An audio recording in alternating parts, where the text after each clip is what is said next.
Okay, good day. Today, I'll explain to you how to graph the shear and moment diagram in easiest way possible. So first, let's know what is shear. So shear. So shear, as we all know, shear is the vertical forces. It could be upward or it could be downward or its slant position. And moment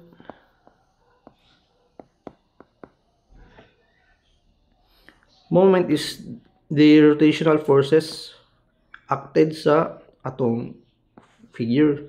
So it could be counterclockwise or in clockwise rotation. And karon ako i-explain how to draw the lines sa diagram. First, let's identify the load. Here the load, point load. Kabalo tayo sa point load. So if you draw the shear sa point load, 0 degree siya. So if 0 degree, unsa daw ang drawing? If 0 degree, ang drawing or the line na mo ma-draw is ganyan lang. Straight line lang siya. And sa moment, if mag-draw na yung line sa moment, it's in first degree. Di ba? So, in first degree, ang line drawn must be inani. Or like this. Mo siya in first degree na sa moment line niya. Second, if ang imong load is in rectangular form, yang gi-specify diri is 0 degree down load. Why 0 degree man? Kita ka, if you see this, kini nga line, muna ang 0 degree. Di ba? 0 degree man diri siya, look at di ba 0 degree man? So 0 degree na siya. And if you draw the shear, you know naman what's the first degree if you draw.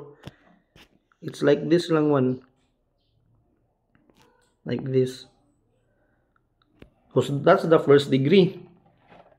And sa second degree, if you draw the hindi na siya line. It must be curved na. Like that curve. Sorry for the curve. Curve. Like that curve. So it's in sa second degree. If your load is rectangular load or in first degree, why first degree load man siya? This is like this, oh.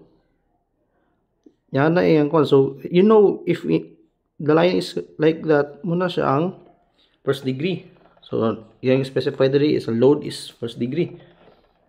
So, if you draw the shear, first degree na ka here, so, your shear must be in second degree. And you know, ang second degree is in curve position. Like that. Second degree. And sa moment, curve lang yapon.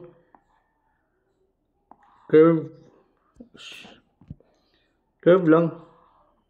But in third degree na.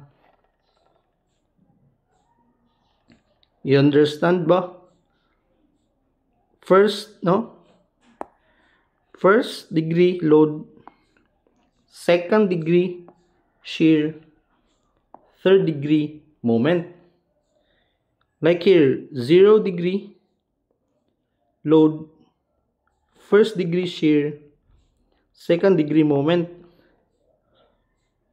And dire no degree man siya, type of load. So shear is 0 and moment is 1.